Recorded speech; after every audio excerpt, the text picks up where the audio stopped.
Right. So we have to discuss the last chapter, that is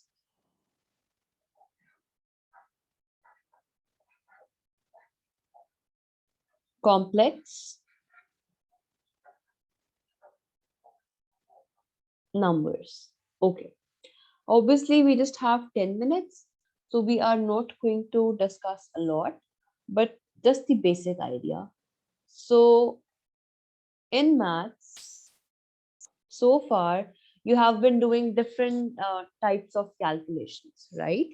For example, if you were solving a quadratic equation using the quadratic formula, so you have x equals minus b plus minus under root b square minus 4ac over 2y, right? And this expression is basically your discriminant, okay?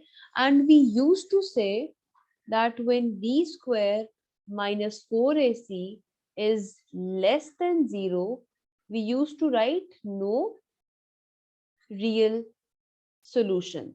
Do you remember all this? Yes. Okay.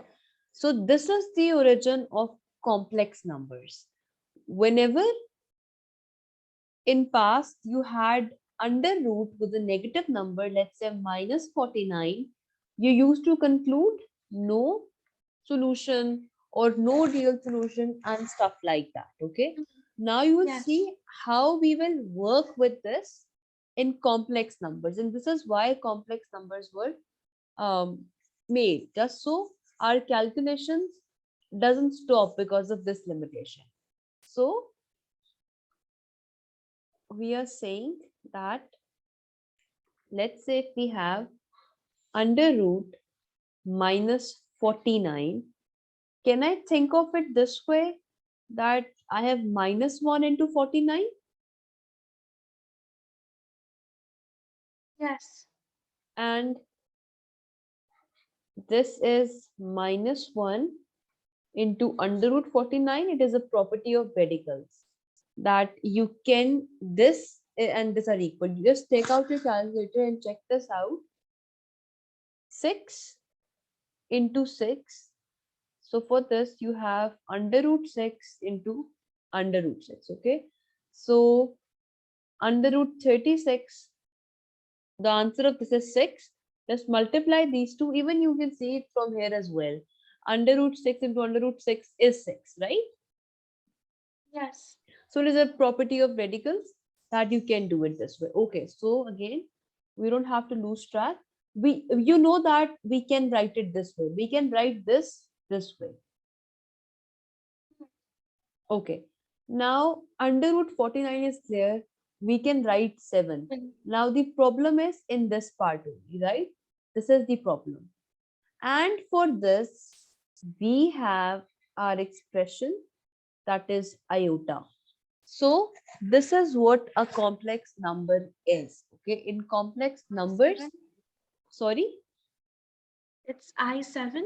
it's it's under root 49 is 7. Okay, and under root minus 1 is iota. So you can write it as 7 iota, right? But focus on this thing only. Focus on iota only. So what is the value of iota? -1. Negative 1 or what? A root of -1. Very good. Okay, root of negative 1, and this is what you need to know. Okay, that this is the value of iota. So in complex numbers, we will be having two parts, real part and imaginary part. And whenever we write imaginary part, it is quite self-explanatory. Imaginary part, right? We will have iota in that. Okay, so this was the origin. And if we talk about any complex number, let's say z equals x plus iota y. Every complex number is written in this form. Are you familiar with vectors? Yes. Vectors, right? In Yes. physics, basic idea, IJK. So you know that every Yes. vector has three components, or maybe two components, or maybe one component only.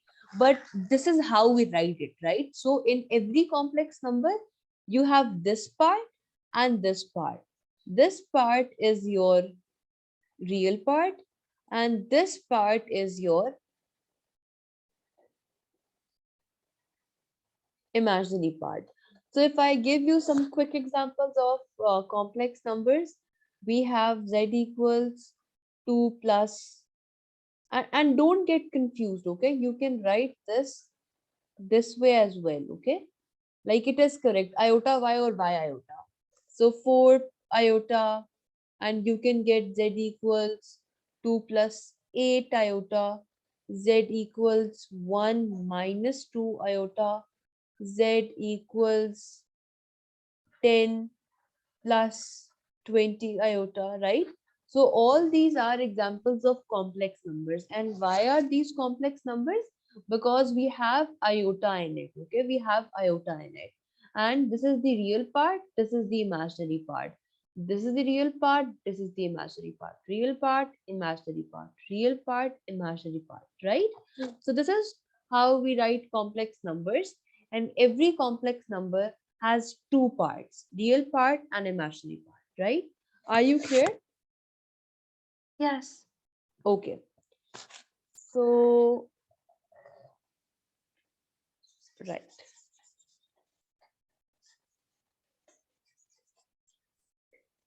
Okay, this is clear. We talk about all the content in next class, but let's talk about this now.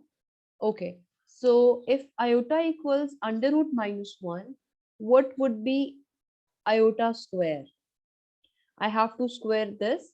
I'll do squaring on both sides. So I'll get this and this. So what do I have?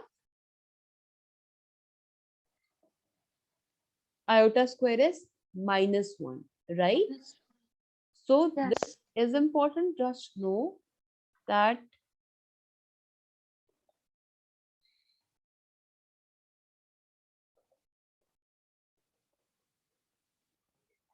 iota is under root minus 1 and iota square is minus 1. Okay, we will be using, when we will play with complex numbers, there would be a time when we will be having iota square.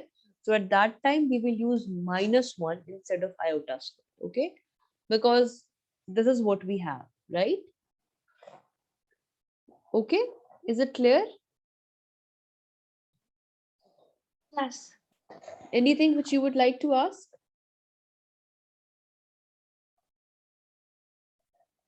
No, it's fine. Are you sure? Yes. Okay, so I'll stop sharing the screen and then we can discuss.